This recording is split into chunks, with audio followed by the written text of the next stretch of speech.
Yeah.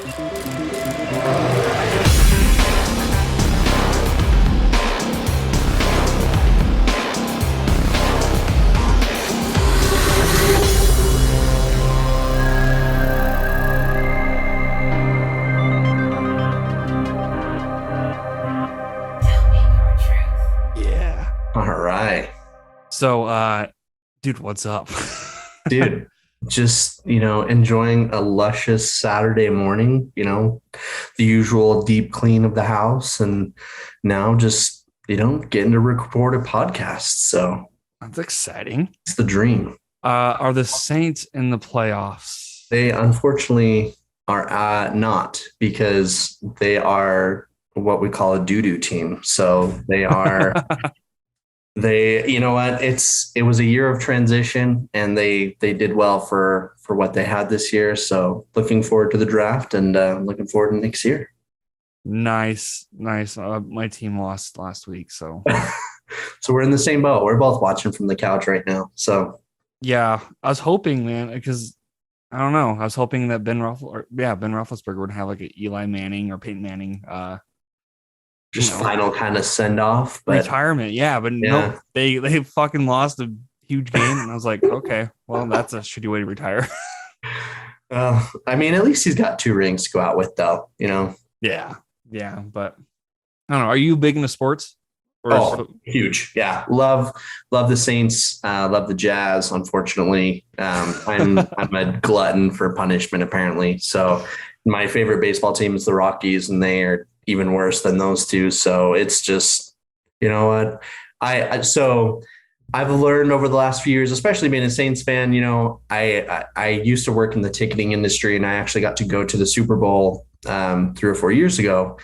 And that was the year that the Saints were doing really, really well. And they were 1 game away and make it to the NFC Championship game. And then there's the big no call in the game, and they lose. And so I have to watch the Rams and the Patriots in the Super Bowl. And it was a terrible game. And, every person I'm talking to, like as one of our customers was, oh, what team are you a fan of? And, I kind of have to hang my head in shame and just say, oh, I'm a Saints fan. So it's after that point, though, I kind of learned to separate myself a little bit from sports, because before it was like, they'd lose and my whole Sunday would just go to shit.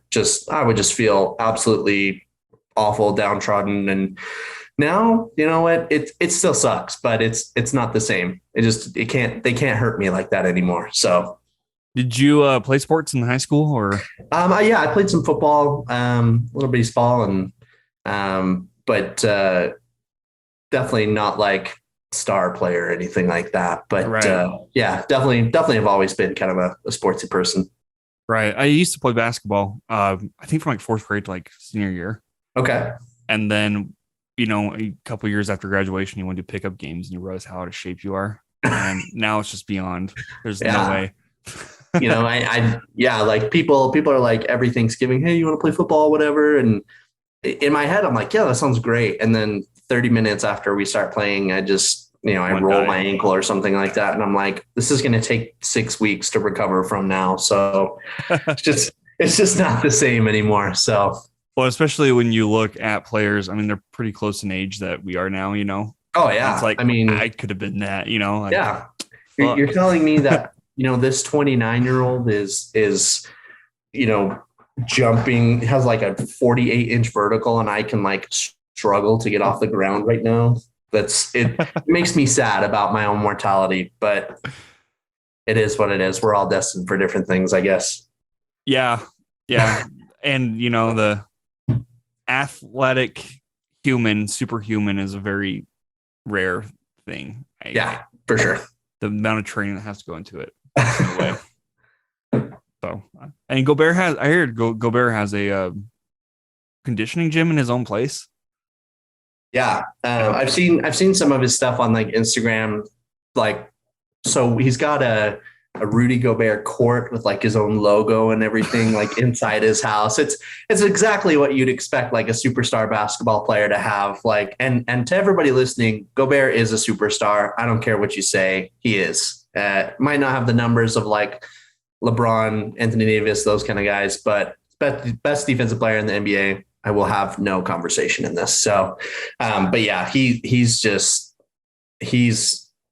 like, I think that we as a society tend to look at athletes and think that they have to be this humble, you know what? This dude is like 7'2" and makes $40 million a year. If I was making that kind of money, I don't care what anybody would say about me. I'm going to do whatever I want. So, right. I want, dude, I still 40 million is still like unbelievably rich to me.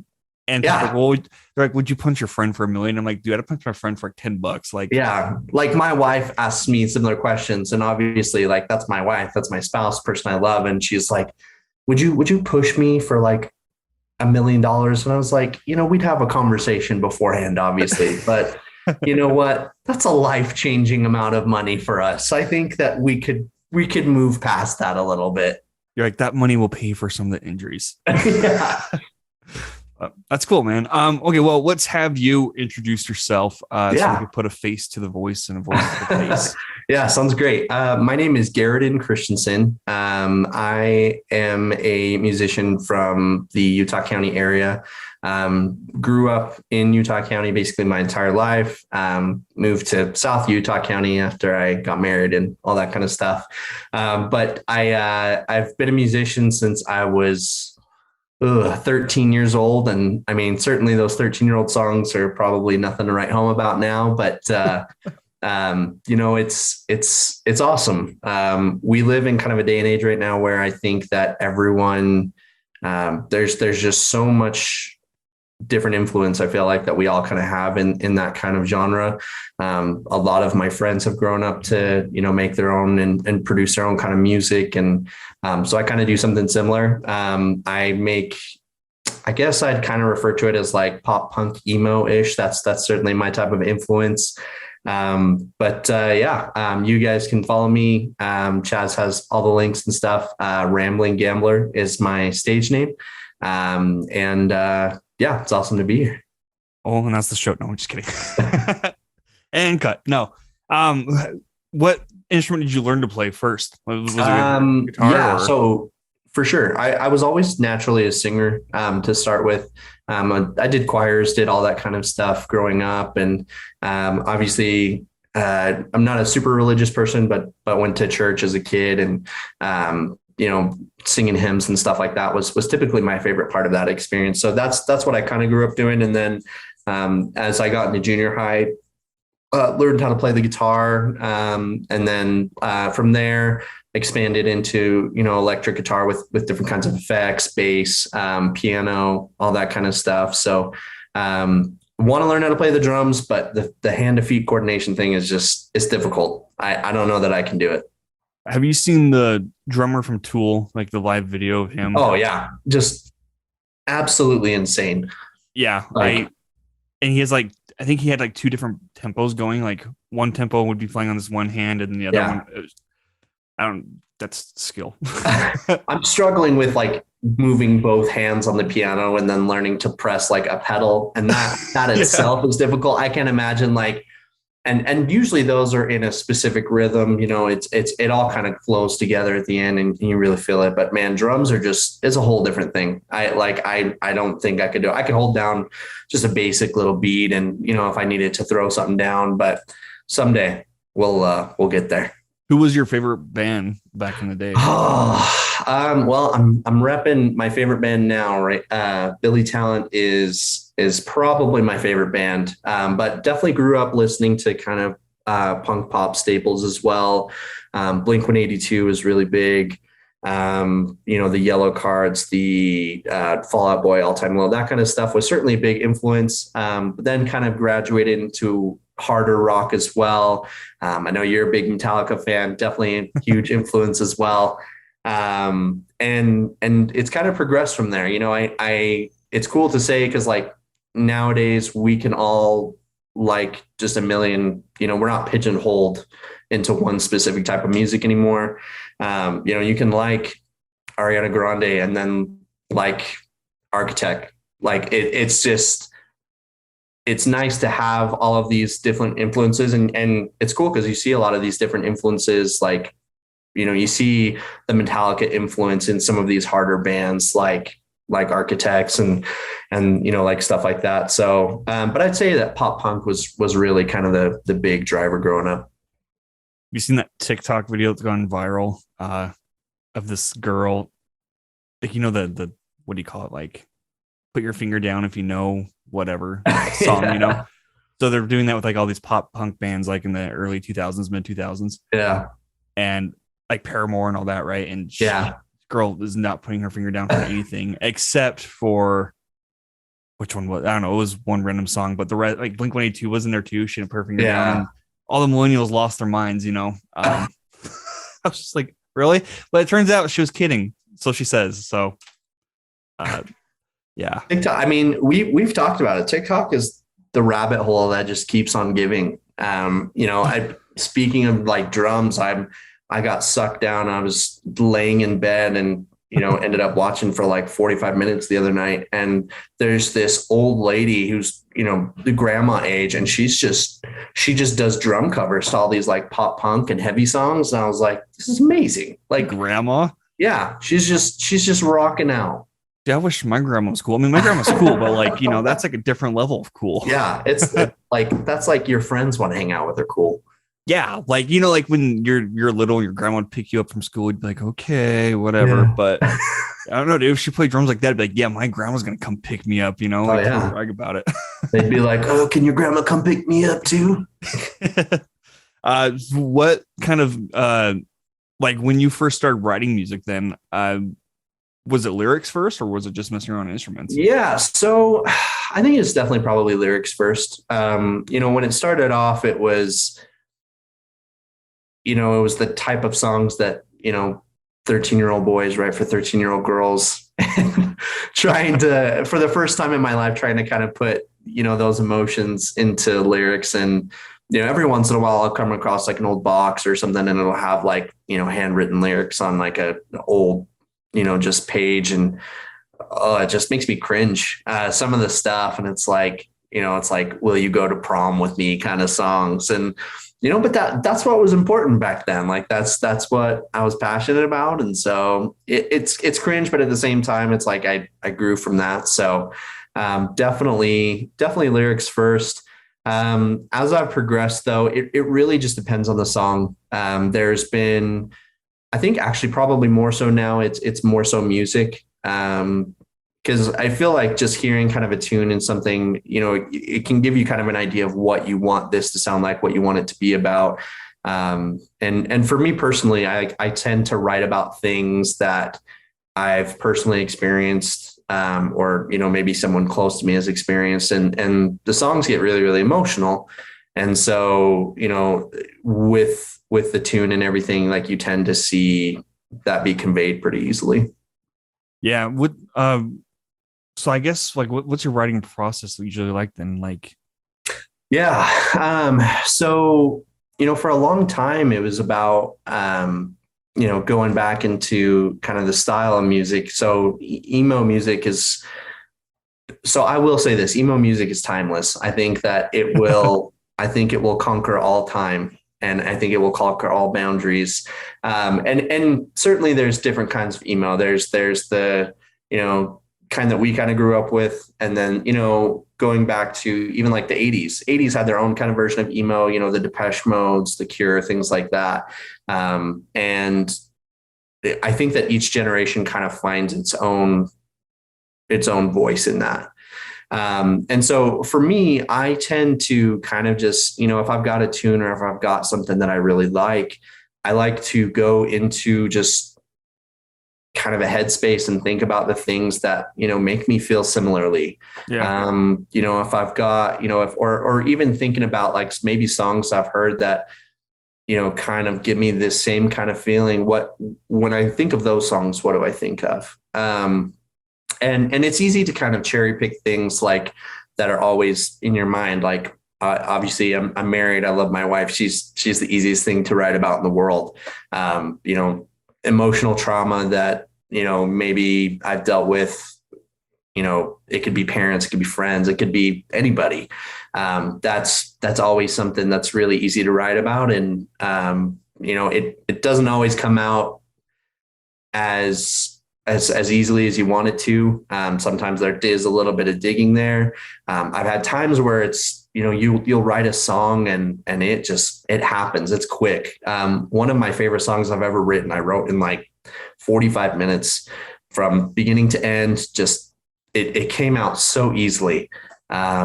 And then I'll take, for example, my grandmother asked me to write a song for a wedding anniversary that her and my grandpa were having a few years ago. And I couldn't come up with anything. It's just so hard. And then my grandfather actually passed a few years ago. And as soon as that happened, it's like the song that I wanted to write for that moment came out, and I wrote it in the night and absolutely loved how it ended up turning out. So it's really just, it's one of those things. And I think writing, for television, for anything is kind of the same way, that just, that influence can pop up at really random times. And I think what it does, you just got to kind of take advantage, because you're going to have slow days, days where maybe you want to write a page or two, and that's all you can really get out, because you don't want to force it. And you come out with this product that's not what, it's not a reflection of yourself. It's not what you intended. And that's kind of how I look at it. Like, I don't want to force myself to write a song that after I'm finished, I would say, I don't really like this. So yeah, I would say that's kind of how that process goes. Yeah. There's always that interesting dynamic of when something is forced. Like, you could kind of just feel, even like hearing songs on the radio, like, it's just, you could tell it's not, you can definitely tell, like, producers worked with this artist and, push them. So there's a difference between pushing someone out of their comfort zone and then forcing, because you've got artists who are making these songs, and, I'll take Justin Bieber, for example. I am not the hugest Justin Bieber fan. I can definitely say that his songs are catchy as shit, though. They are so catchy. But, some of his newer stuff definitely just feels like the producers shoved it down his throat and were like, hey, you should make this song because it will make a ton of money. Even though it definitely sounds like maybe something he wouldn't be super passionate about. I'll take the Peaches Out in Georgia song. I hate that song. And I don't know. It just doesn't sound like something that, would necessarily come from him. It definitely sounds like a producer push kind of song. Wait, is that an actual name of the song? I think it's called Peaches. So after the pod's over, go listen to it, and you'll probably never want to hear the song ever again. It was on the radio just incessantly it's still on the radio. I don't really listen to the radio. I usually just pull on my own mix and don't worry about it. But yeah, it's awful. You see, I associate Peaches with presidents of the United States. If Justin Bieber tainted that, I'm going to be kind of sad. Oh, it's, the main line of the song is, I get my peaches out in Georgia. I get my weed from California. So it just, I don't know. And certainly, like, every artist goes through progression, and especially Bieber is kind of a weird example because he started out when he was basically a kid.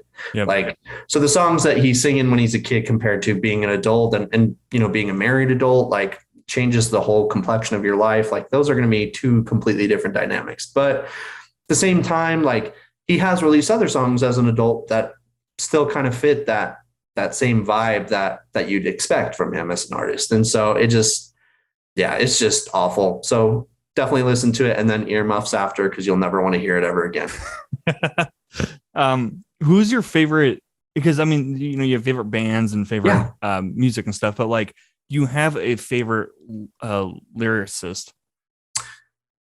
Oh, this is really good. I was actually thinking about this a little bit this morning in the shower. So shower thoughts. Yeah, the best. So one thing that kind of comes to mind, especially, so Billy Talent is his favorite band, and the lyrics are a big part of that. So I definitely say that for sure. But another one that really comes to mind is Tim McElrath from Rise Against. One thing I think that kind of sets him apart from a lot of different lyricists is there's a lot of political and social commentary that comes through in their music. And same thing with Billy Talent. They're actually like the bands are really good friends and go on tour together pretty frequently. So, but being able to spread that message, I'm very, very passionate in my, political and social commentary views. I think that, I think that everyone's certainly welcome to have their own view. I definitely don't want anyone to feel like they, don't have that freedom, because that's part of this country. That's what makes it awesome. But I think that to say that things aren't, okay in certain aspects, I think is probably the right thing to say. And they just have really, really unique ways to say it. So I think being able to spread that kind of message it's awesome. Yeah. I love the lyrics to Swing Life Away. Yeah. Just makes me want to spend summer and sit on a porch. Exactly. No, it's like some of their, and some of their music is like, it's funny because that song came out and I think that was kind of their first big hit. And then every song after that, you'd think like, oh, maybe they're like a softer band, and they are just heavy, just blaring. And, so that was actually one of the first CDs I ever bought from them. And it was definitely a good time. So heartily recommend if you haven't listened to the full thing. Yeah. I was like a huge Rise Against binge quite a few years ago. Because I used to be a janitor, so I just listened to Spotify like 24/7. Oh man, that'd be just the best. But then I also, so like growing up for me, I mean, you have Metallica, and that's still my number one kick-ass band. But for sure, there's like other bands like The Offspring. Oh yeah. Which, when you're younger, you're like, oh, this is rock and roll, right? But when you're older, you're like, nah, dude, they're more kind of a punk, like fun, hyped up music. That's a band I'd actually like to see before. Yeah, no, they actually were here. I want to say it was last year, or the year before. I don't know. I heard one of their newest singles on X96 recently, and they're definitely older now, but they're still rocking it out. They totally remind you of like that cool uncle that like that pop punk uncle you always had, who was just so cool. And like now they're old, but they're still like way cool. So yeah, dude. And he's a doctor too, like a legit PhD in neuroscience or physics or something like that. Yeah. It's crazy that you've got people who are so, diverse in the music industry. Like you've got like Rage Against the Machine is another example.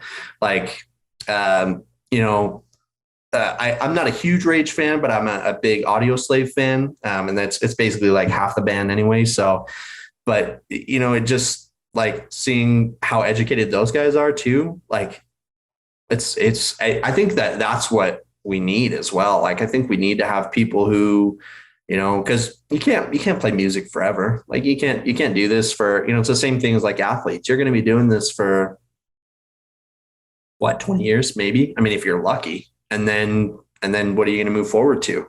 And you've got these guys who are doctors, who are,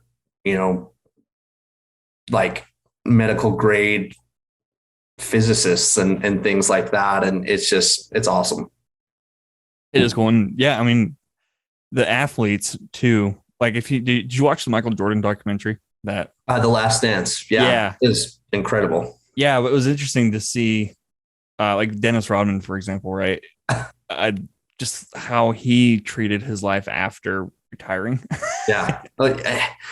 And Rodman might be a bad example because he is a one of a kind persona, but but in that same vein, he is a good example, because this is a dude who was a legitimate superstar, not your average guy who's maybe in the league for 2 to 3 years. I mean, Rodman was in the league for probably 15 years. Yep. And I mean, he basically ended up broke. I mean, and his fame and everything obviously allows him to get some opportunities now, which hopefully lets him avoid that. But I mean, man, for a guy who probably made it, I mean, I'd say he probably made at least 100 mil. Like he's got nothing to show for it. Yeah. Do you, what was the next question? Oh, no, this brings up because speaking of sort of the jazz, a little bit earlier, you have like Darren Williams, who used to be a jazz player. Now he's a boxer. He's an MMA fighter. Oh yeah. And he knocked. Did you see that fight where he knocked that dude? Oh yeah. Knocked Frank Gore out. So, this is a whole big thing right now. You've got the Jake Pauls or the Paul brothers fighting. And I mean, it's absurd to me because my wife and I are big MMA fans. We typically watch like all the big UFC events and all that kind of stuff. And Dana White criminally underpays his fighters. They especially for all the head trauma and everything that they're receiving. You're seeing a lot of the effects of that in the NFL. Like guys 25 years later, I mean, they're having like some real, brain issues from all that kind of stuff. So Dana is underpaying his fighters, and then he is, but he's got this huge racket going on where all of these guys are just continually fighting. And, one big thing about that is all these guys are so prideful that like they want to get paid more, but they're not going to lose that opportunity. And then you've got the Paul brothers who it's boxing. And so obviously they're two different things, but boxing has always paid their guys like incredibly well. You talk about Floyd Mayweather, he was making ESPN did a big report about the highest paid athletes of, 2010 to 2020. And Floyd Mayweather was number one, which he doesn't have a ton of sponsors. He doesn't do, LeBron's swimming in sponsors and obviously deservedly so. He's one of the top two greatest basketball players of all time. But, Mayweather didn't have these sponsors, is basically only getting paid through pay-per-view and the fights. But he makes almost $1 billion in 10 years. And Dana White's fighters are struggling to make, 10 mil. Like it's a whole different thing, but I think it just shows that, if you have the right promoter and the right person behind it, you could make some real money doing that kind of stuff. One last thing to just go with that, one of the Paul brothers, and I try not to give them too much mind because they suck, but one of them actually agreed to fight a UFC fighter, like in actual UFC fighting as opposed to boxing, and then made a list of demands for Dana White. And one of them is give your fighters like post-career healthcare, increase the minimum. Cause I think their minimum like fight, if you're on an actual UFC event is like 10 grand, which for someone who's going to fight, if you're lucky 3 times a year, I mean, 30 grand to just get the shit beat out of you for like 30 minutes. That sucks. And then you got to pay your manager, you got to pay your, trainers, things like that. Like I think there's a better way to go about it. Yeah. I'd like to see the Paul brothers get knocked the fuck out. Yes. And every time I think we are in total agreement there. They don't. And I'm like, so let me ask you, do you think these fights are rigged that they're fighting? Oh, absolutely. Yeah. I mean, dude, it's all status quo and yeah. But I mean, for example, the one I did like, this isn't the Paul brothers related, right, but I mean, it's like Conor McGregor and Mayweather, like when they did their boxing match, that was just like pure entertainment, I'll drop $100 for that. All right. Yeah. $100. And what's crazy is that fight that Conor had. So Conor is the most, he's the highest paid UFC like fighter in history for his career earnings. So it's just because he's such a big draw. He doesn't even have to fight for titles anymore at this point. And to be honest, I don't think he's going to be fighting in the UFC going forward anyway, because he doesn't really need to, but that fight with Mayweather, he made over like $100 million, which is, I mean, more than he's ever going to make as a UFC fighter. But that relationship also helped him launch a tequila company. And then he ended up selling that for like over 100 million too. So profiting, I guess. Capitalism at its finest. the best. Nah, dude, I don't know. It's fascinating. I didn't know that the UFC fighters are always getting underpaid though. Yeah, it's a very, very big thing. And but you've got guys who are, risking life and limb to just get their shot. And we watch a lot of like the Contender Series, which is guys who are trying to get into the UFC. And so they'll get contracts and sign them. And the deals are typically for 2 or 3 fights. You know, you can kind of see if this person's going to be, you know, a good draw going forward.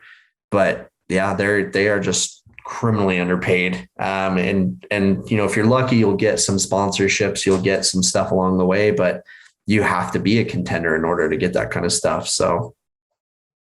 The more you know, have you been to like an actual fight in Las Vegas? No, I'd like to go. Obviously, the pandemic has kind of shifted a lot of my priorities with that kind of stuff. Like, I certainly want to go to a Saints game. I've never been. I've been to New Orleans. It's the greatest city in the world. I agree. But, it's awesome. And I'd like to go to a Saints game, and I think I'll probably look to do that next year. And maybe like they're coming to Arizona next year, so it'd be, you know, 10-hour drive or something like that. But you know, I just don't, I would really prefer not to be around people these days. It's just, we live also in a place where ideals are very, very different than the kind that I have. And especially in like the city I live in the reddest place you could ever imagine. So it is what it is at this point, but it's definitely, it makes it harder to want to associate with all these, you know, huge groups of people. Yeah.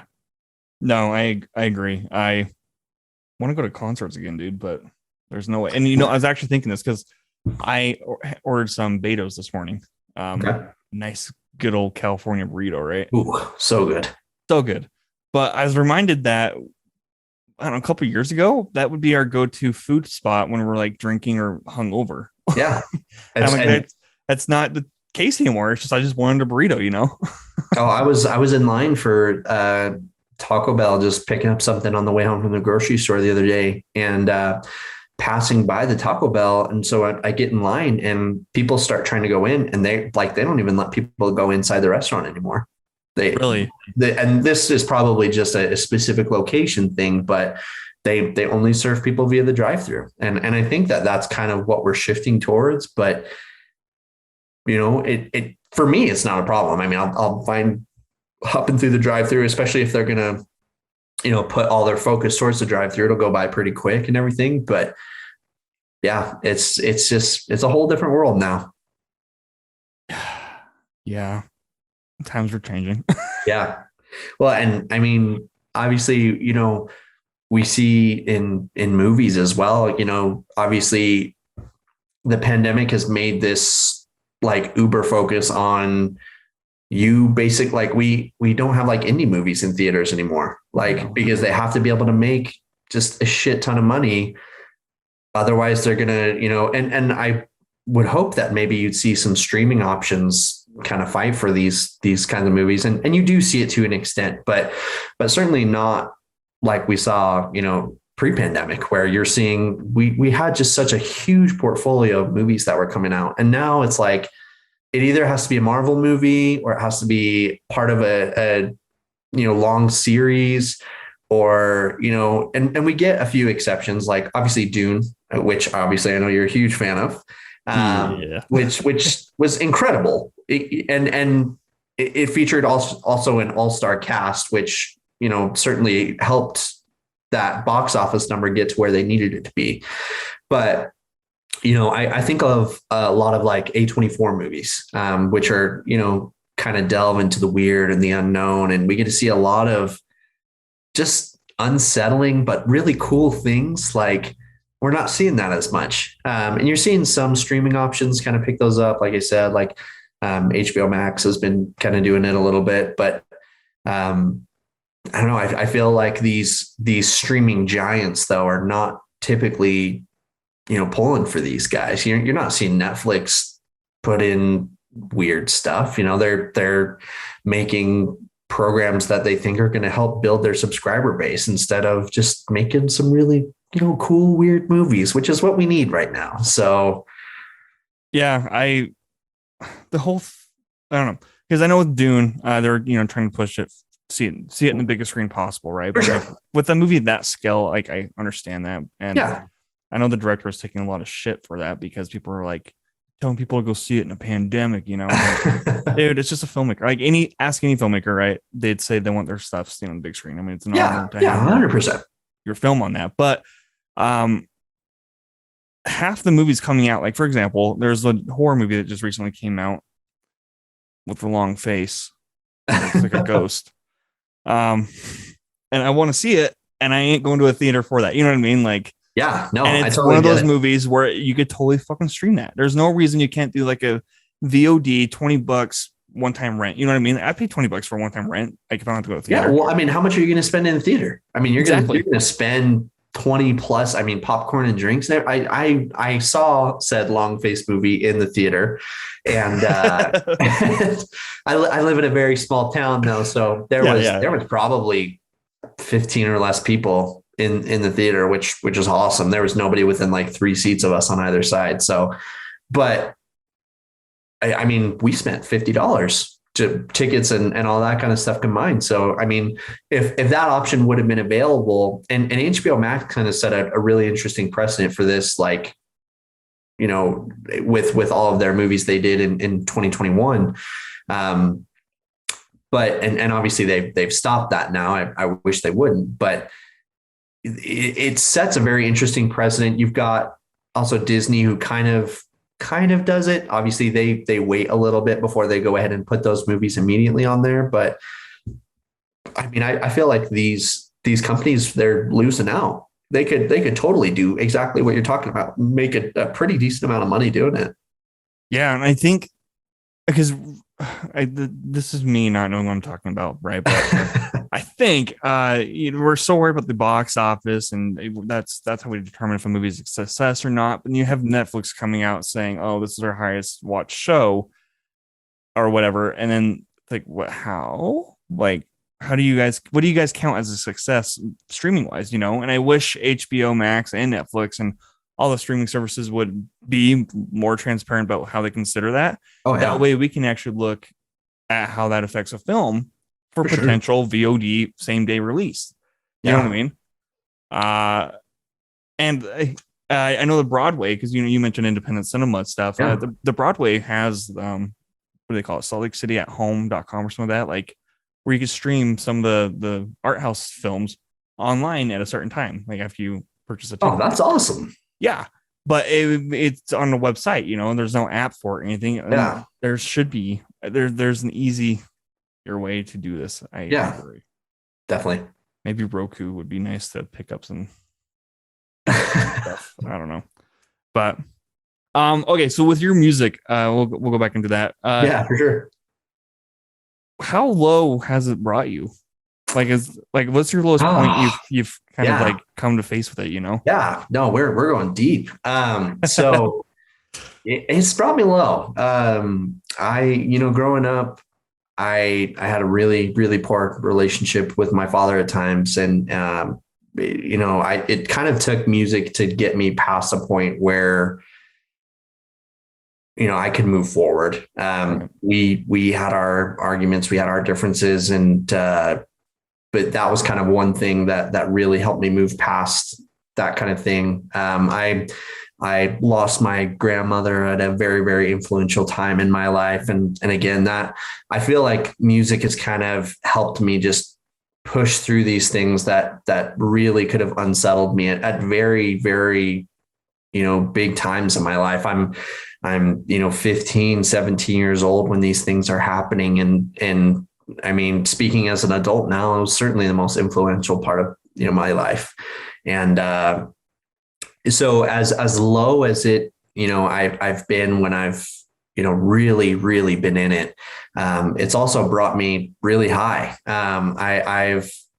I've had some of the coolest experience like I've ever had in my life because of music. I've been able to play shows like, Muse and Velour in downtown Provo were kind of staples of my teenage life. And I was lucky enough to even have opportunities to play shows in those venues. And, seeing, photos from those times and seeing the impact that it had on my life, it's incredible.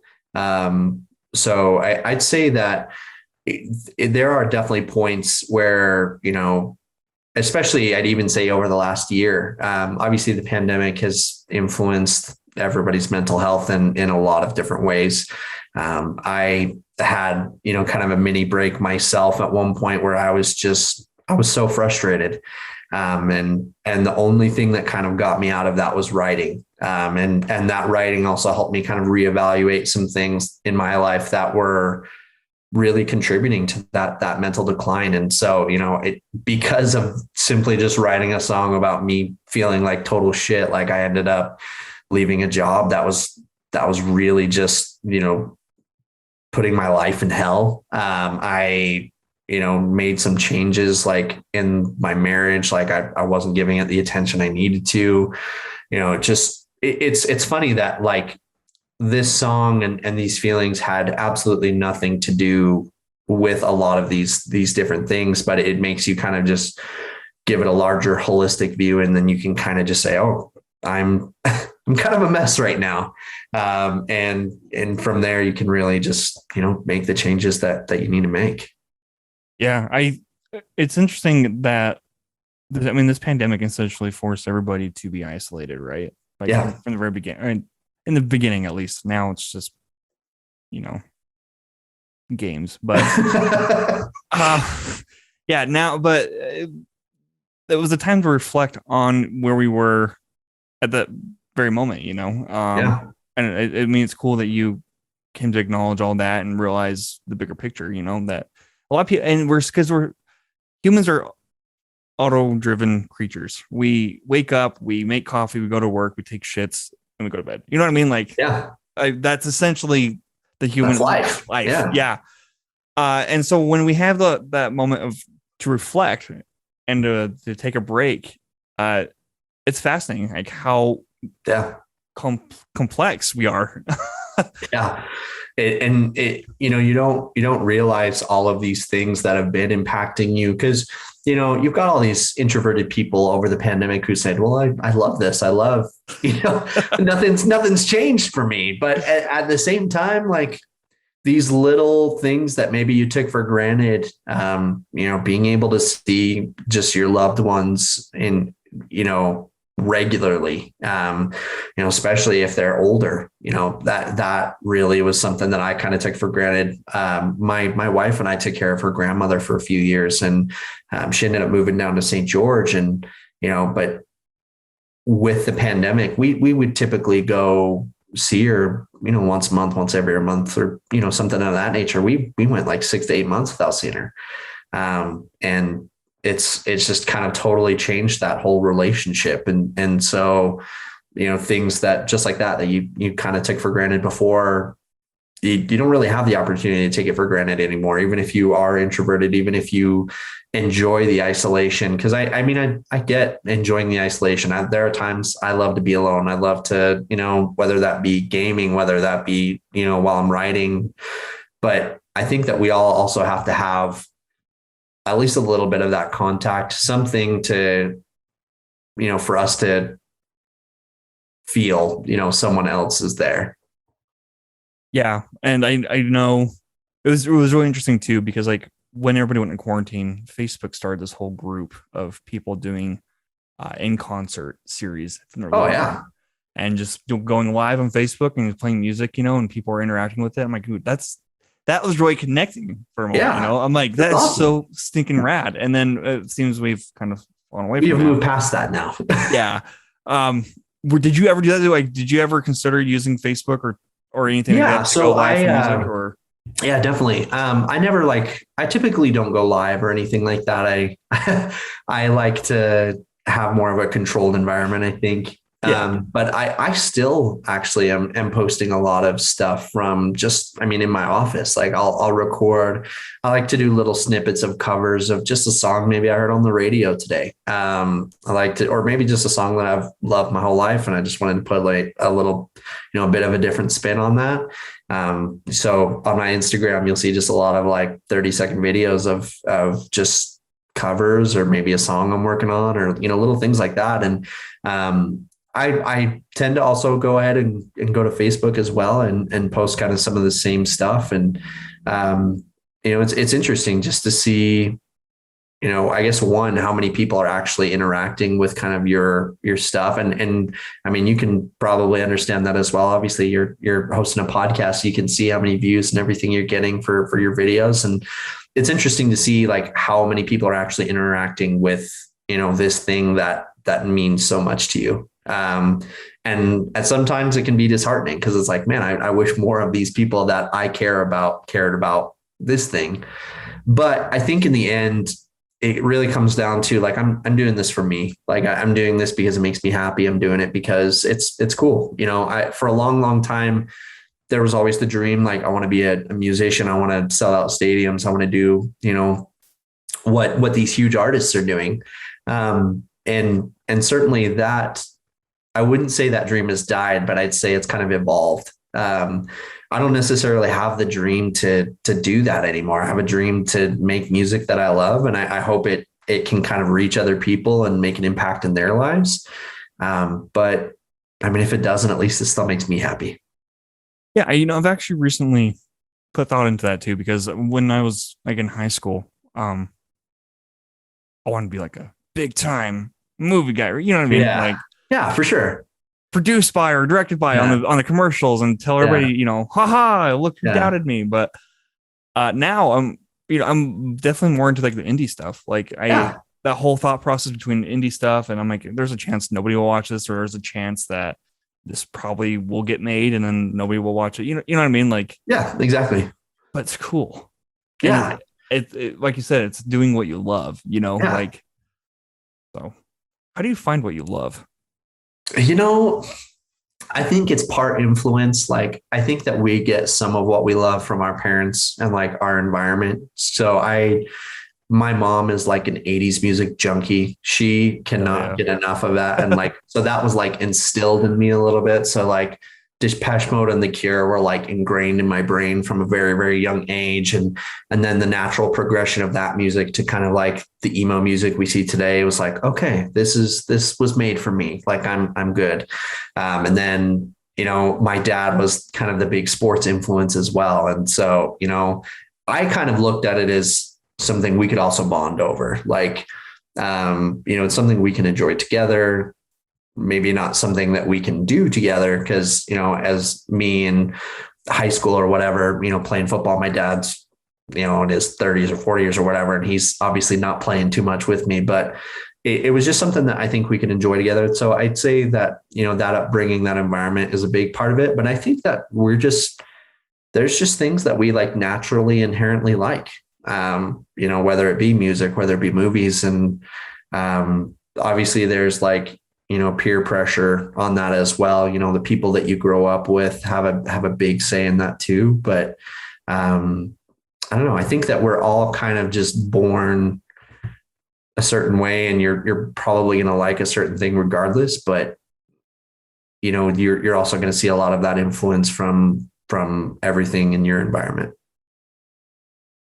I'm happy that your mom likes Depeche Mode. Oh, she's so cool. I saw them live with my dad and mom actually. Oh man, I'm so jealous. Yeah, dude, they're in their 50s, like Metallica, and they're still kicking ass. They're just rocking, man. Rocking, and what's his name? Dave Gahan, the singer. He's up there dancing and still has the moves. Yeah, he's just still having the time of his life. Oh my god, I wish I had where he had that much energy. That'd be cool. No, it's you're right though. I mean, I think it is partially influence of like what, like what gets us to love stuff. But yeah, for sure. Well, music's a journey, for sure, and music is a dream. And when you put the two together, what do you get? Nirvana. It's a very, very the loaded question. Yeah, it is a loaded question, but it's also like a very difficult question to answer, just because this music is so great because it makes you feel a million different things. Yeah. I can hear a song I haven't heard in 15 years, and it will take me back to a time that I had no idea I even remembered. and it will, help me remember this experience that maybe it was so shitty or maybe it was so great, or, regardless, just whatever that song is associated with. It, like I talked about before, it's lifted me up. It's brought me down. It does what it does. It's got this power that is just unlike anything else that you could ever find. And it also has the power to bring people together, just like you talked about, the way that everybody was doing these at home concerts, or even just concerts themselves. Like, obviously, a lot of bands and stuff are doing touring, and a lot of people are getting to experience this, phenomenon that they haven't been able to experience in 2 to 3 years. I haven't been to a concert in, it's been a minute. I do have tickets for John Mayer in March, so we'll see what happens there. I'm praying it doesn't get canceled, but the way things are going, I don't know. Where's he playing? Whatever the Delta Center is called now. The Vivint Arena. Yeah. Vivint, yeah. I'm like Energy Solutions. That's not it either. So it was, ESA. Well, and then it was the Vivint Smart Home Arena. And it's like, who approved this? It's better than crypto.com building. Okay. The Staples is now crypto.com, not crypto, just crypto.com. Staples is iconic too. Like that, I will never think of where the Lakers play as anything but the Staples Center. The same way that a lot of people think the Jazz play at the Delta Center. Like it's just inherently that way. The Bears play at Soldier Field. Like, it's things like that. But again, capitalism, just gotta love that money, baby. But I mean, like the meeting, the brand meeting, right? They're like crypto.com. Like, what's funny is they like the marketing people are probably like, what if we could just do the crypto arena? And then the company who's paying for the naming rights is probably like, it needs the .com. We really need that. Like that's not something we're willing to give up. And it's like, it's just so it's not even a mouthful. It's just not pleasant to the mouth. Like, it's like, ugh, it's funny because capitalism is so big in this naming rights kind of stuff, but then these companies will say, well, we're using our morals as well. So for example, where the Broncos play at Mile High, they were going through a naming rights, situation a few years ago. And as a lot of people know, Colorado was, I think, one of the first states to legalize marijuana, and, for medical and for just recreational use. And a weed company actually outbid everyone for the naming rights. But, the NFL is not going to let their, one of their golden goose be just ruined by this weed name. And it wasn't something like, it wasn't an awful name, but I mean, you could clearly tell that this was like a cannabis company. And so it just, I don't know. I think it's a little funny, but so the Jazz play at the Delta Center or the Vivint Arena, whatever the hell you want to call it.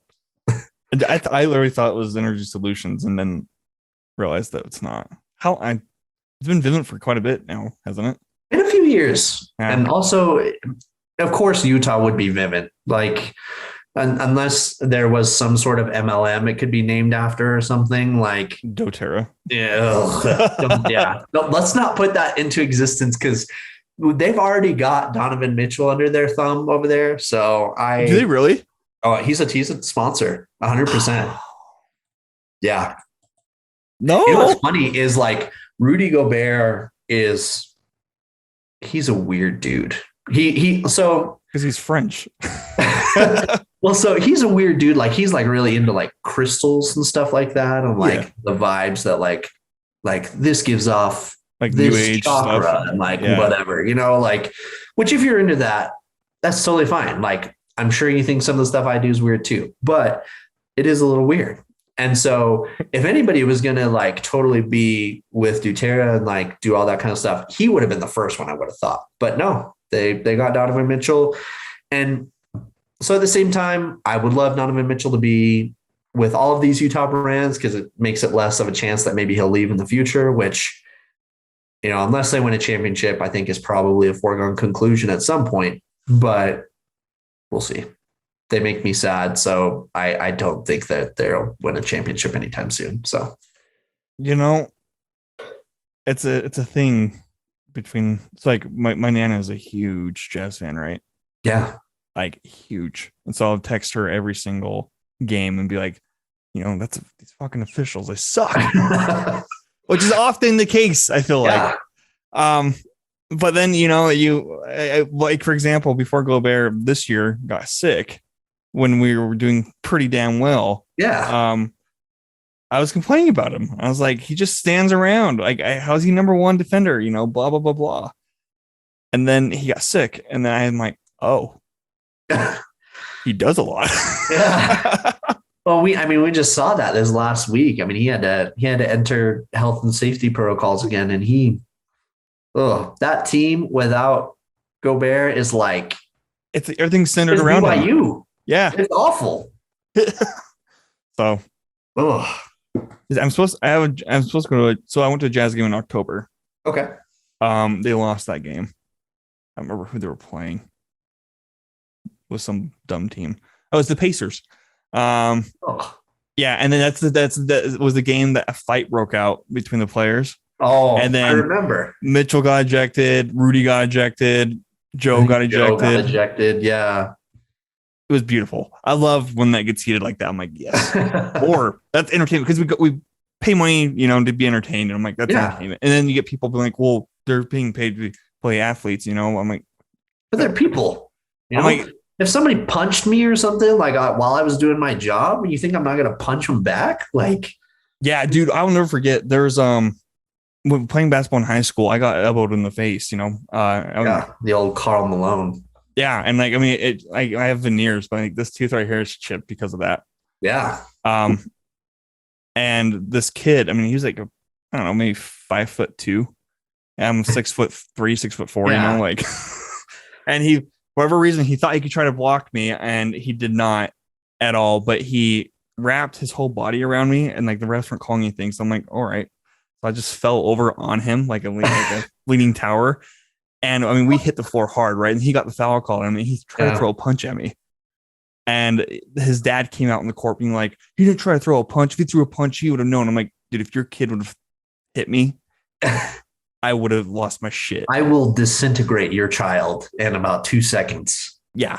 But it's the thing, dude. Sports is very competitive. So when tempers flare, I mean, it's usually because the calls aren't being called, and it's just,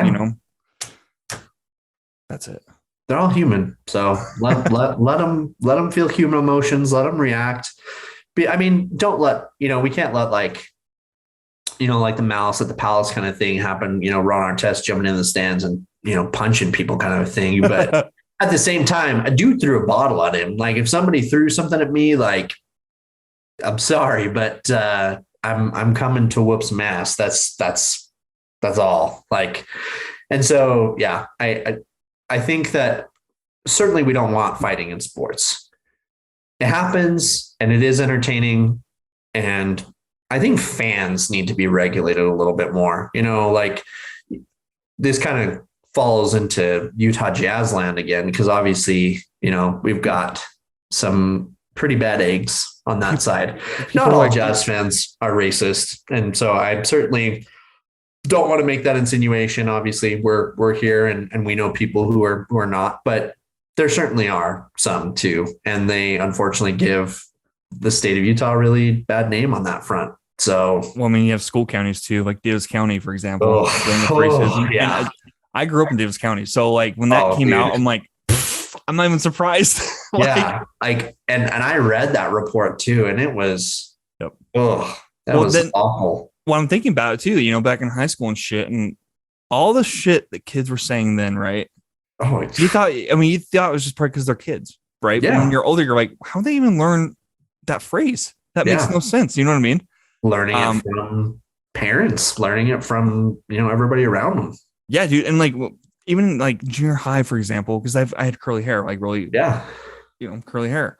And junior high, I didn't know how to keep it up. Like, so it kept throwing or kept doing its own whatever. And people were like, oh, you're a Jew fro, right? And I'm like, okay, whatever, it's just being an asshole. But now I'm like, how do you even fucking know what that means? Yeah. And they don't though. That's the thing. Yeah. They just learn this word and they think it's funny and they think it's like, oh, but no, like you're being kind of a racist prick right now. So let's not do that. So I'm not surprised. But I am supposed to go to the Jazz game in February against the what do you call them? Nuggets. Ooh, that should be a good one. I don't know if I'm gonna go though. It's free tickets from my work, but we'll see if that goes. There you go. What are some of the best highs that you experienced doing what you love? I mean, I know you mentioned playing at like venues and all that, but what are some like your favorite memories that you often reflect to remind you that like this is why you're so like there's a few that kind of definitely pop up. One, I started playing a song one time and I was just at my house. My wife came into the room and she's like, "Oh, that sounds really good." And I was like, "Oh yeah, this is actually about you." And just kind of seeing like the look on her face, like, "Oh, this is about me." And like, that's how I wanted her to feel. Like I like, cause that's how I felt like writing it. And so it's, that's kind of one thing that pops up. Playing in intimate settings, like a funeral, which is awful for sure. I mean, that it's happening, but, I've played at a few different family members' funerals and, it just, there's a lot of collective emotion and I feel like I can kind of put into words how a lot of these people are feeling. It's just, those are definitely some of the higher highs. And then, like I talked about playing at, Muse, Valor, that kind of stuff. Those were some of the bigger moments, playing in different kind of like talent shows and things like that, all throughout school, throughout college. These are just kind of the things that I look back on very, very fondly. I had been working on an EP for probably 5 years. And there was no, deadline for myself to kind of finish it. It was just, when I'd have time kind of a thing. And, this during the pandemic, I really kind of put forth the effort to really finish all of the songs that like I had wanted to write for it. And so I did. I'm still kind of looking into the process of professionally recording because all I've got is kind of some rougher demos right now. But being able to do that and kind of follow through with this, just huge well of emotion that I had built up over a decade, seeing that come to fruition and seeing all of these songs come to life is awesome. And so I ended up doing that. I ended up naming the EP Rediscovery. It just felt really fitting. Rediscovering kind of my love for music, rediscovering myself as an artist. So I'm hoping that's kind of one of my big goals for 2022 is to get it all kind of professionally recorded. And then we'll see kind of what happens. I had this idea to kind of create 3 different EPs, one for like, this true emo feel. One is like a true pop punk, style record. And then another as, more like acoustic, I guess kind of like Ed Sheeran-y kind of songs that maybe you'd more so hear on the radio kind of stuff and a lot of piano and acoustic guitar, that kind of stuff. And I'm actually about halfway through on the pop punk one right now. So it's sounding pretty good. That's exciting. I love that rediscovery. That's fitting. I mean, it's just, cool. It felt really good when I was kind of just sifting through a few different things and then that popped up and I was like, yeah, this is perfect. So yeah, well, just hearing you talk about it, dude, I mean, it just kind of fit like a puzzle. I'm like, that's like the puzzle piece. That's cool. Have you ever thought about scoring for like films or experimental stuff or? So my wife actually has like pushed me like, hey, you should really look into doing this kind of thing. I don't know. I don't know that I would have like the wherewithal to be able to do it, it's certainly something I think I'd love to experiment with sometime. So definitely, if you've got something, let me know. I'll see what I can do. But yeah, it's definitely something that's at least crossed my mind. That'd be fun. I play guitar more self-taught. Like I took guitar lessons probably for a couple months, but yeah, definitely self-taught. And the same thing, the piano. But I did at one point figure out how to transcribe a few Metallica songs from the guitar to the piano, which is really cool. But I don't know how to read music at all. Do you know how to read music at all, or yeah? So I had a junior high school teacher who came up with these little mottos to like remember how to like identify notes in music, and they're so annoying, and I will never ever forget them though. So like I could look at a single note on like a stanza and say like, yes, this is an F. But I like being able to put a sheet of music in front of myself and being able to play something, that would be very, very difficult. I'm a huge gamer, and my favorite game of all time is Final Fantasy X, and it has the most beautiful intro ever. And I'm learning how to play it on the piano right now. But again, I don't know how to play. I don't know how to read music. So I'm basically watching YouTube tutorials on like other people who know how to play it. And oh my God, it's so difficult. But yeah, so definitely don't know how to read music. Yeah, I can read single notes though. That's cool. Yeah. I can't do that. I can't even like I know that the open strings for a guitar, but I don't even know what like I know chords and all that. Like, I don't know the individual notes on the guitar. So if somebody's like, "Oh, hit the F or whatever," I'm like, "The F, like on this fret." Okay. Yeah, I don't know what you're talking about right now. Like, just show me the fucking finger, and then I'll get it. This is how it looks on your fingers. Dude, that's cool too. I like, for example, Metallica, watching them play live, right? And watching James Hetfield, because he is a master at the rhythm guitar and just singing at the same time. I don't know how he does it, but any down picks, which is super hard. So like my arm would just be dead by the time I'm done with like one of the first what do you want to call it, first chord bridges or whatever, right? But it's so cool to see how in sync their fingers are with the strumming. I mean, it's just really, it's something, dude.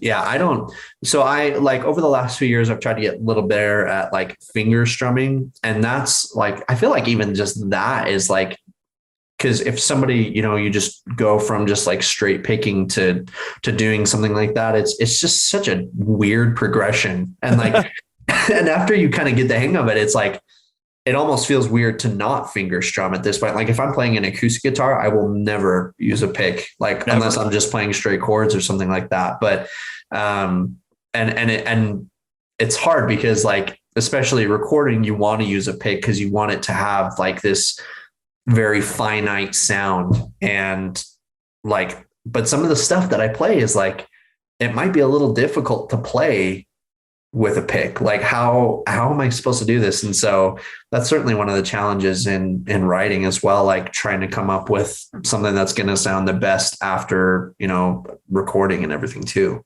So when you're recording, like how exactly do you begin, I guess? Because like, do you have like a microphone on the acoustic guitar and a different microphone, or? Yeah. So I always try to record everything individually because I want it to give, its own sound. Yeah. And so for acoustic, assuming it's not an acoustic electric, I'll typically, I've got 3 or 4 mics in my house right now, and I'll try and, place it like as close to that, the hole in the guitar as possible to just get the best sound there. And it's a condenser mic, so it's specifically made for guitar and everything. And obviously the challenge of doing things at home is I'm not the only person here too. So, and I don't want to, tell my wife, be like, hey, don't move, don't do anything for like 40 minutes because that's how long this is going to take right now. Cause I've got to record all these other things. And then I've got animals, I've got 3 cats and a dog who need attention and who want to do. So it's certainly a challenge trying to get around kind of all these obstacles, but, ultimately, I think just from like a demo perspective, I can definitely get some good sound here. So for like electric, I'll set up a mic like with the amp to try and just focus specifically on that sound. But it's and then obviously just a standard voice mic, and you can actually see it right there. So I'll set up and everything, but it sounds pretty good. Is that where do you sing in that corner then, or do you bring it out? So it's actually just there, just for like space because right, okay. it spreads out, and like the feet of the mic, like it takes up, probably a solid like 2 foot circumference. So, it's when it's recording time, it's a whole mess in here. So I was gonna be like, I'm like if you sing in the corner, I'm like, is that for acoustics or no, I've actually thought about like putting some, like acoustic foam up in the wall in the corner and possibly doing something like that. But so it's got a condensing foam around the mic you can kind of see. And that really captures all of that sound pretty well. That's so cool.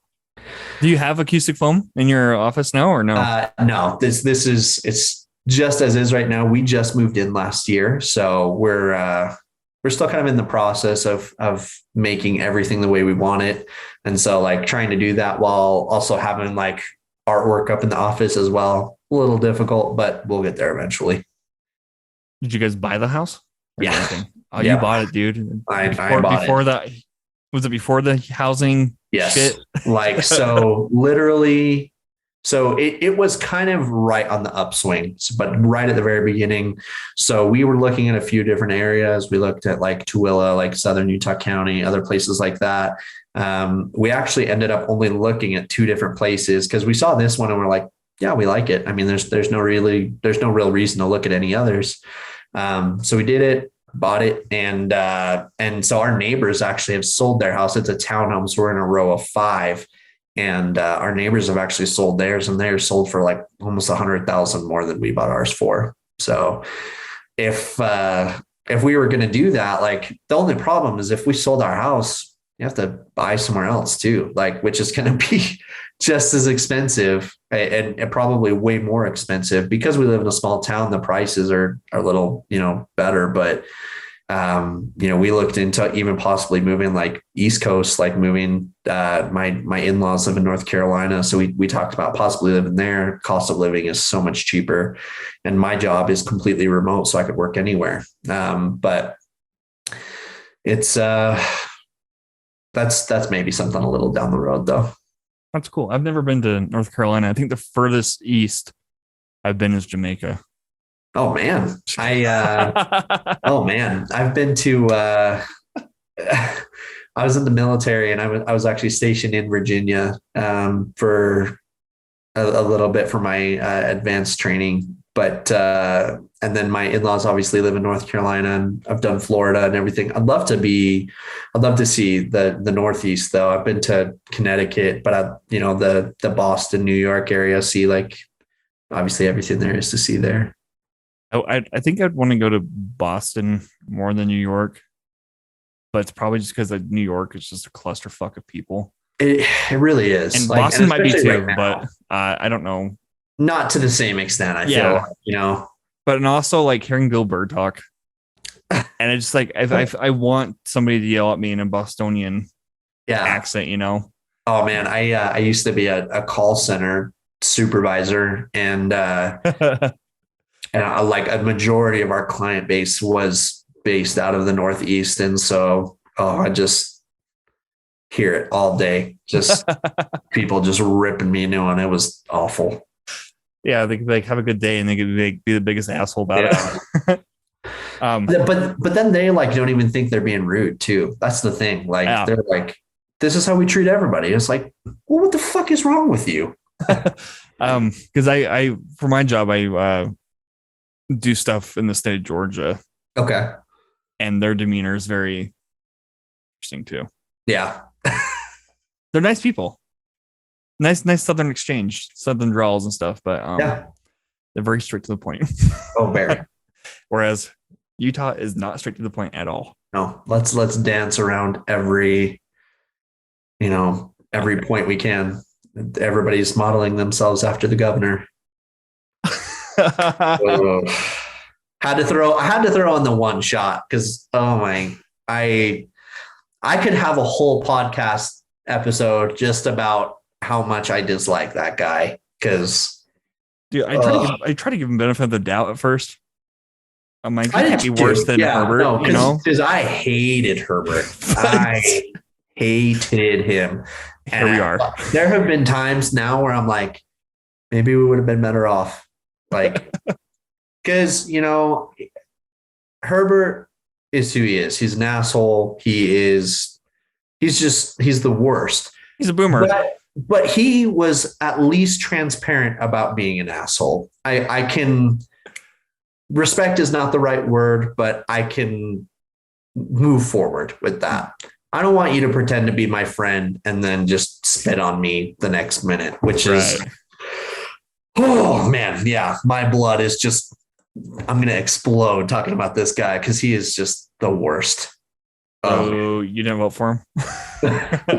No, I voted for the other guy. So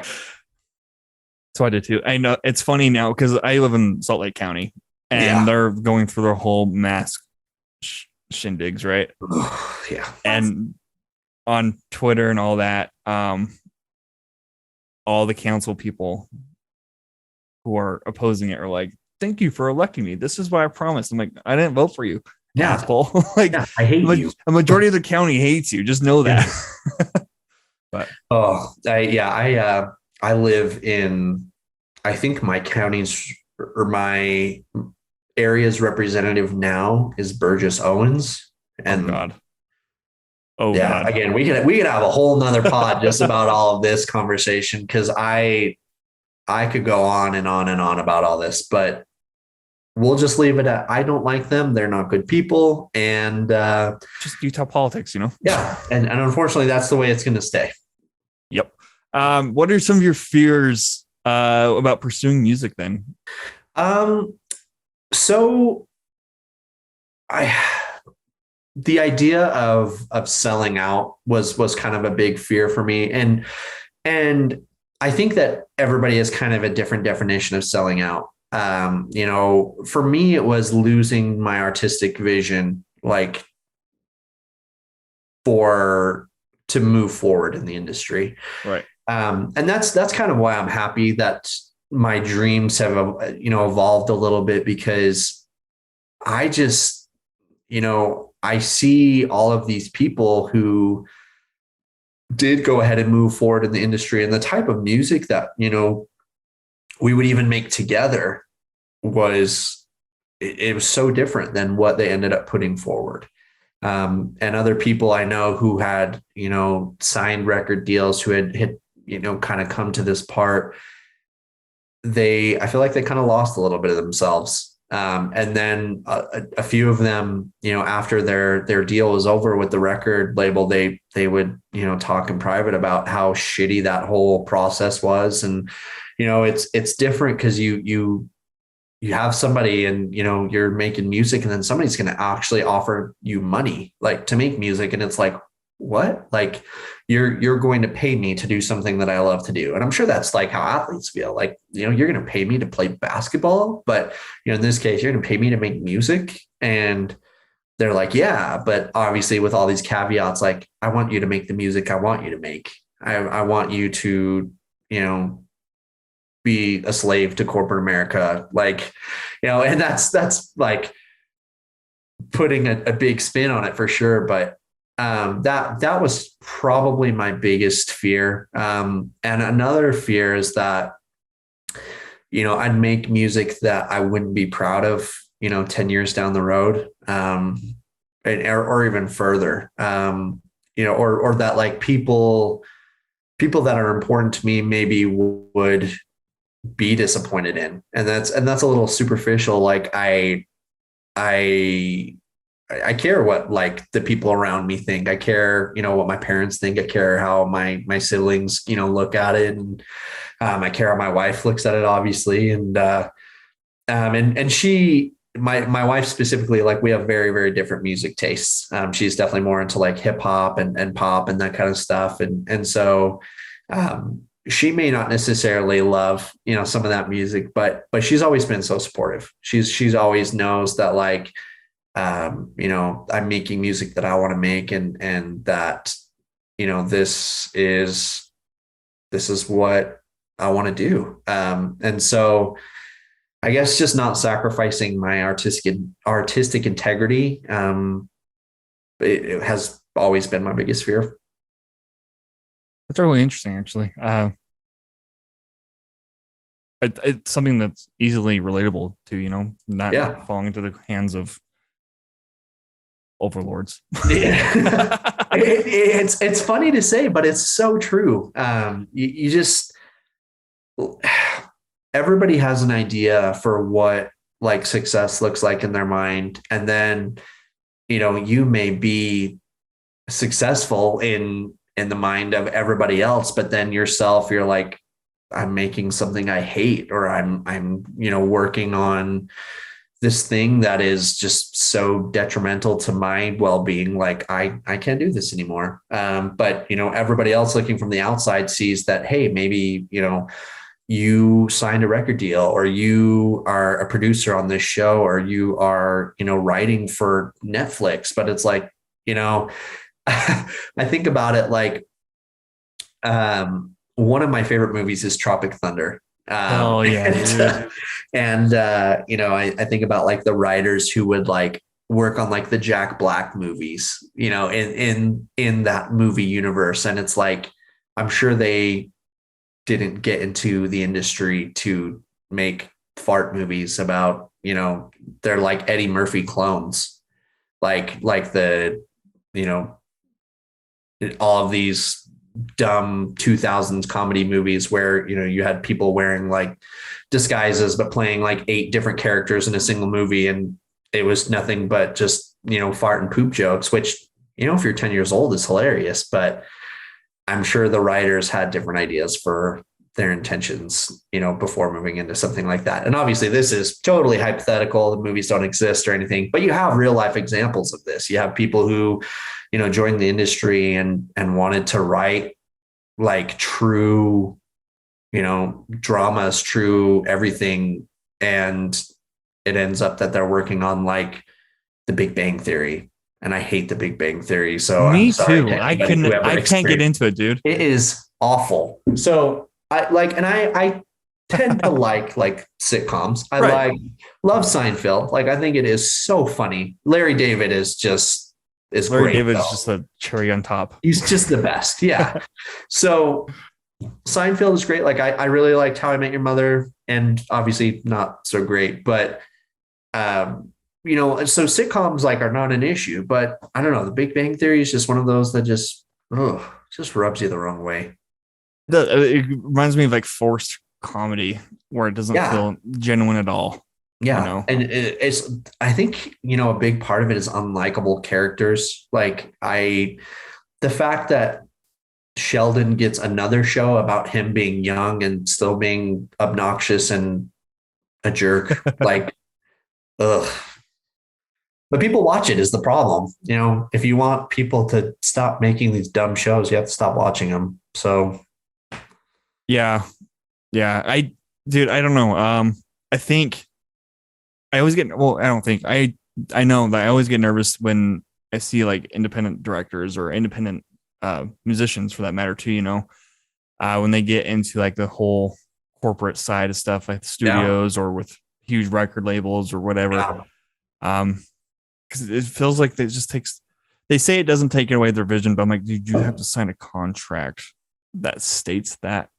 Yeah. Like you can't badmouth. Yeah. You can't badmouth this or else they're going to take your money away. And it's like, and don't get me wrong. Like, I think you always have to look out for number one. I think you always have to, look out for your well-being, but at the same time, I think you can do that without sacrificing what made you in the first place. Right. Yeah. Being an artist is fun. It is when there's no strings. Yeah, no strings attached. All right. Well, how do you hope you can inspire others then with your music?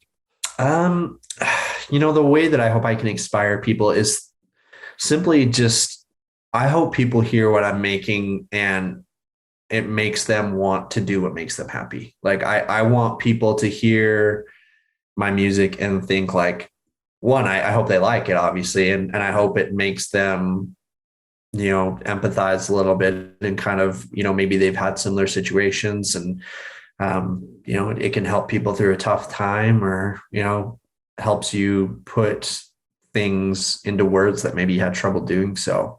But I would just want, like, if I had a child and they were listening to like this kind of music, I would want them to hear it and think like, my dad did exactly what he wanted to do. And it's exactly what he wanted. And so if he can do that, I can do that. I would want other people to think that, and it may not even be music related. It might be film. It might be sports. It might be business. You can really kind of put that energy into any facet in your life and, just do what makes you happy. I think that's the big thing because,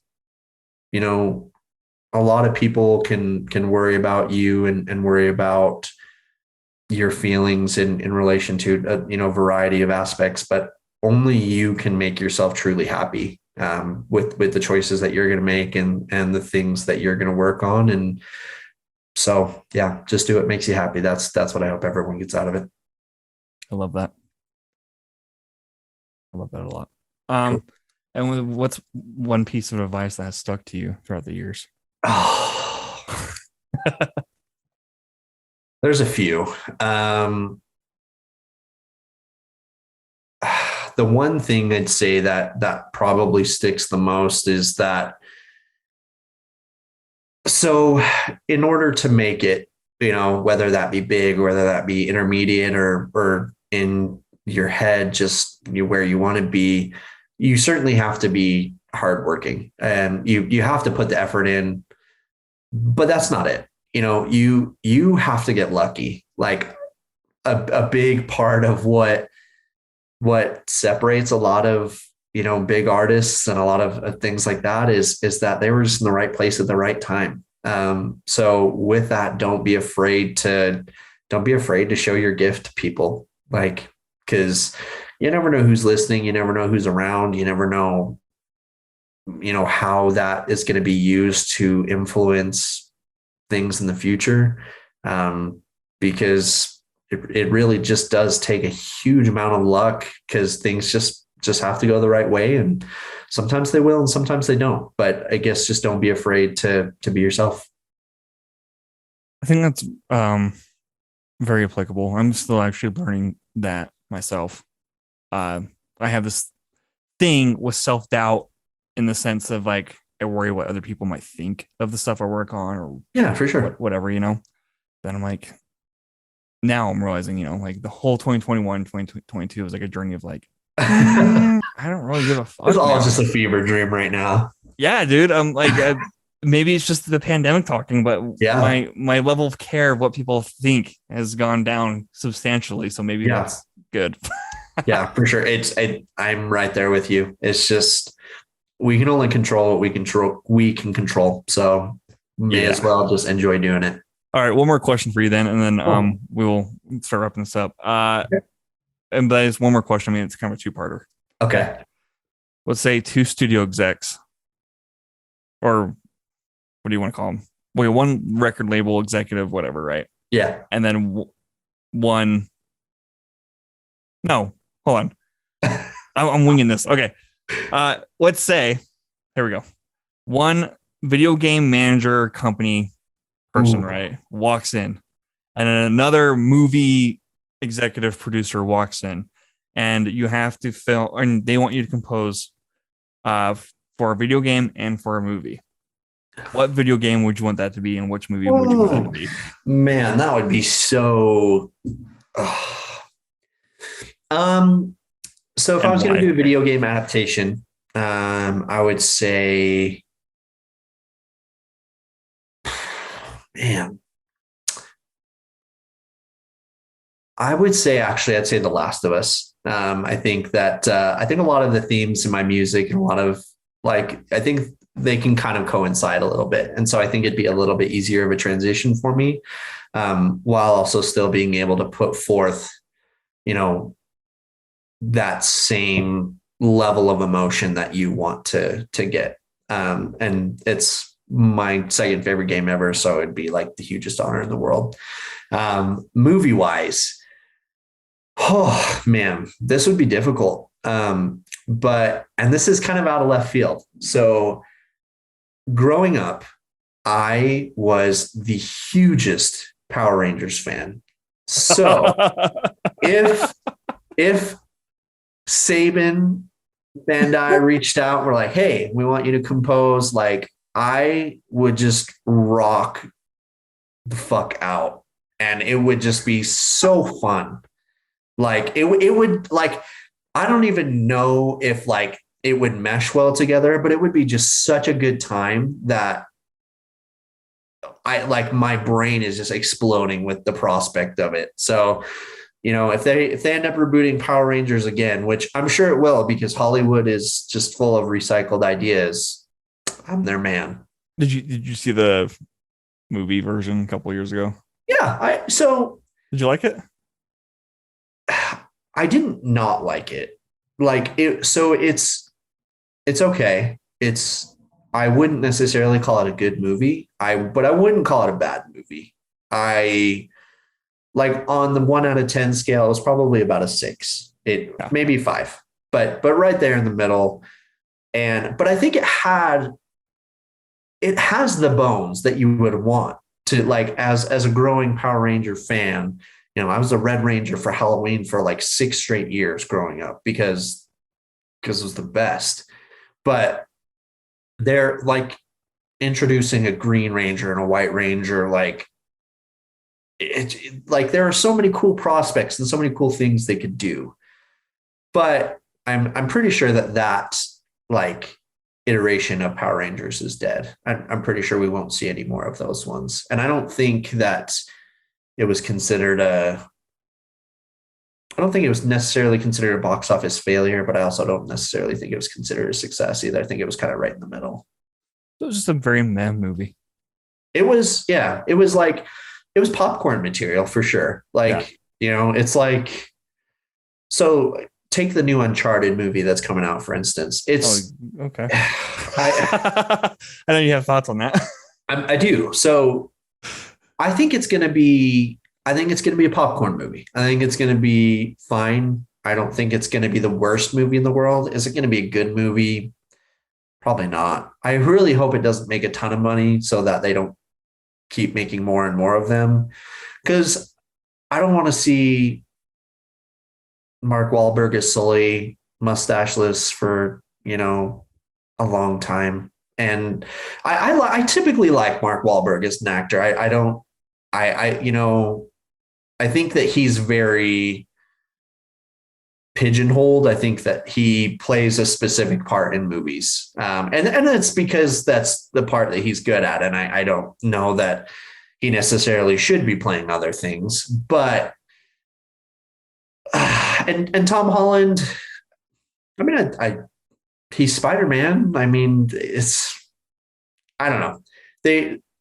I think that everyone's choice for the movie would have been obviously Nathan Fillion to play, because he looks just like Nathan Drake from the game, and I think that he could really put forward a lot of that same, you know, vibrato, that really and same humor, and you know, he's played similar characters in the past. Like I almost feel like they modeled the game after him.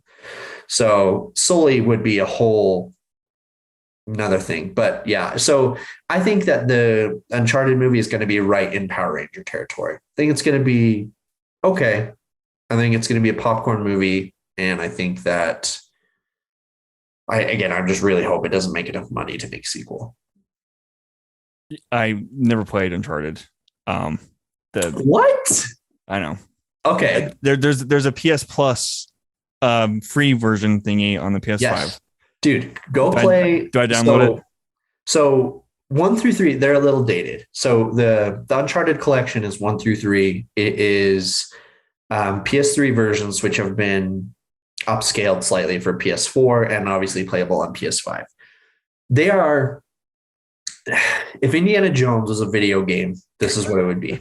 And that's all it has to be. So as you move into Uncharted, so there's 5 games total. There's 4 numbered titles and then a spin-off game, which is a little shorter, but may honestly be the best entry in the series. But also number 4 and number 5 are getting PlayStation 5 upgrades like next week. So if you wanted to try them, would heartily recommend it because it is just really dumb fun. It reminds me of Tomb Raider. So, and I like Tomb Raider. Yeah. I like the movie that they did, and I know that got panned, but I thought it was actually a better video game. The Alicia Vikander one? Yeah. I actually haven't seen it. You should watch it. I mean, it's not. Yeah. So not bad. I'll throw one last question in for you. What is the best video game adaptation in film? Oh fuck, dude. Yeah, it's a hard one.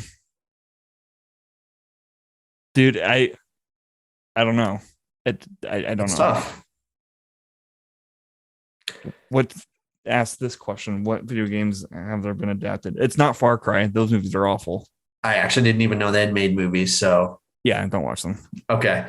Okay. So they've made Assassin's Creed with Michael Fassbender. I've never seen it. They made the Sonic the Hedgehog movie, Resident Evil, which apparently the new one is very, very, very, very bad, which makes me sad. Resident Evil is my favorite series of games. And they, the first few movies of the Mia Jovovich, not bad. Like the popcorn. They're just popcorn. They're great popcorn movies. And then they just progressively get worse. And I don't know. But so you've got Resident Evil, I don't know if you can count The Witcher because The Witcher is based on the books, not the games. I'm going through the list right now. Dude, there's really not a lot. I mean, Mortal Kombat, obviously. I mean, that the new one was fun. Yeah, so that's a great popcorn movie. Yeah, I watched that on a plane like a month ago. And dude, I laughed so hard at people criticizing the story. And I'm like, have you played the games? Yeah, like what? No. Nobody played those video games for the story ever. And so I think that's the big trouble. I think people expect big, huge, audacious, grandeur. They expect like a Dune level story out of these video games. Yeah. And I think directors and writers' issues is that they try to take, some of these things from these games and then make something that it's not. So, speaking specifically of Resident Evil, they just released the new movie into theaters, Resident Evil Welcome to Raccoon City, which is supposed to embody the first and second Resident Evil games, which are looked at as 2 of the best games in the series. And a lot of the set pieces and everything looked very good. Okay. But apparently the movie is just shit. And it's just, all they have to do is just take the story from, like, you could write word for word the story from the game and it would be a cohesive, like, good story. Yeah. Well, to answer your question, then I'm going to stick with probably Tomb Raider, the new one. Okay. I'm going to watch it then. Just because I like, it's not the best, right? But I mean, it's not like, at least they got the footing right for a video game. Yeah. That makes sense. Yeah. One I wish they would do, which I think has a lot of potential, and each time they've tried it, it's been a clusterfuck of a mess, is a Hitman. Yeah. Which is crazy because I feel like they've also gotten good actors to play. It's just at least the one time they did, like, and just not, I don't know, they're just not putting it in the right hands, I guess. That, or maybe it's enough to be like, I could see it being like a cool like 10 episode and I think limited series, you know? I think that is where a lot of these should go. So The Last of Us is obviously coming to HBO, and there are very, very high hopes there. Yeah. You have also the creative director from the game involved as well, and I think that bodes well for its success. Obviously, they're hitting the hype train. They've got the Mandalorian as Joel, Bella Ramsey as Ellie. Like you're pushing all the right buttons here, and I think it's going to end up being wildly successful. They've got some of the writers from Chernobyl, which was absolutely fantastic. What's fun about that is those writers. Craig Mazin's one. Yeah. And he has a podcast with John August, who's another screenwriter, but it's called Script Notes, right? Okay. Craig Mazin also wrote Scary Movie 3. I know. And so when you compare that to like Chernobyl, which is fan-fucking-tastic, right? Yeah. I'm like, I'm hyped. Scary Movie 3 is one of my favorite childhood just dumb movies. I have so many memories watching it, like, because I feel like it just played on repeat on like TBS, like for like years. And it was good. Like at the time, it was everything you wanted to be in kind of a, just goofy, funny movie. Yeah. Well, especially because it was making fun of the Ring and the signs. Oh yeah. And I mean, dude, when those came out, I was like maybe second grade, third grade, maybe around there, And I saw those movies, I was terrified. I was like, what the fuck? And then this movie makes fun of it. And I had the time of my life watching that movie. So I wish they would do those more. They went downhill real quick after 4. Well, and you had a lot of copycats come out of the woodwork. You had like Epic Movie and Gate like movie 47, and what's crazy is like I've never watched a lot of those movies because I see a trailer and can get an idea for if I'm actually going to enjoy this or not. And the scary movies, while they were over the top and whatever, I don't know, they still kept a sense of fun and like they were still fun movies. Yeah. But then you moved after the copycats had kind of moved in, and it's like they took everything to level 10 as far as like the stupidity went. Like, and I just, Meet the Spartans or like, stuff like that. It's just, I get dumbfounded just trying to think of like what movie exec approved like making these. Like, who saw this and was like, yeah, this is good. Yeah, but Meet the Spartans got us the skipping Spartans. How they all link arms just skip away. It's funny. I think that's funny. Also, I do want to say I think Assassin's Creed could have been a cool movie. I think that so I haven't seen it, but from what I've heard, they focus too much on the not assassin part. They focus too much on the the going inside the machine, portion of things, and that's not what made it successful in the first place. Assassin's Creed today isn't Assassin's Creed anymore, but it's just Vikings is fun. It is so, and it's cool. Like I'll say that the games that they've been making, they're not bad games, but they're just not Assassin's Creed anymore. Yeah. The problem is that they've gone so long now, they can't just ditch that title and make true Assassin's Creed games and call this something else. It just won't have that same power as far as like, selling and everything like that. So yeah. And the movie's machine, I mean, it was really cool. It was different than the video game, but it was interesting how they tried to incorporate that. But the director worked with Fassbender before on Macbeth in 2015. And it has like some of those stellar action sequences, Shakespearean play, right? I mean, like it's really cool movie. And then he got the Assassin's Creed gig right after that. And even the action just felt mundane and just felt studio muddled. So it was kind of sad to hear that didn't I think video adaptations, they're just hard. Like, and I think people try to do too much with them. And, you know, a lot of people would say that the best adaptation is Sonic the Hedgehog. I don't know if you've seen it, but I haven't seen it yet. That's why I didn't list it. I heard it's good. It really kind of embodies the campiness of, you know, Jim Carrey is a national treasure. He's just the best. I love him. And I've always loved Jim Carrey, even in his more wild roles. And, you know, he's a very diversified actor, obviously, but in his comedy, I mean, he embraces his role, whatever it is, he will, you know, take it all the way. And playing Professor Robotnik, he is, it's like, as a kid, this is exactly what you'd want to see. Like, and even as an adult, it's like, it's very campy, but it's fun. And it's, and James Marsden is a really good lead for it. And,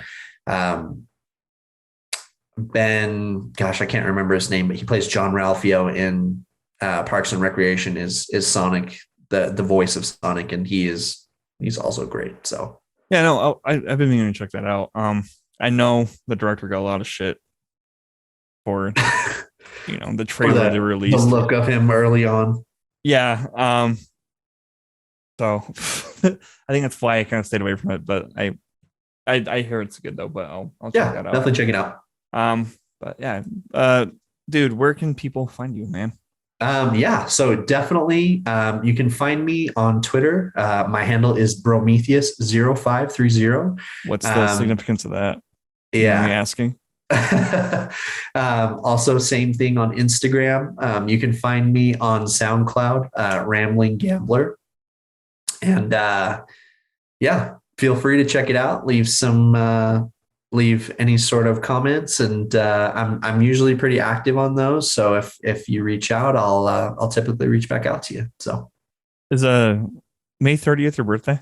May 30th is my anniversary. That's your anniversary. Oh, that's like 5:30. Oh yeah, Prometheus. Cool. Yeah, check out stuff. Follow the podcast and stuff as well. Everything will be in the show notes. And yeah, it was nice finally meeting you, dude. I know. Yeah, absolutely. Know each other sort of through Patrick.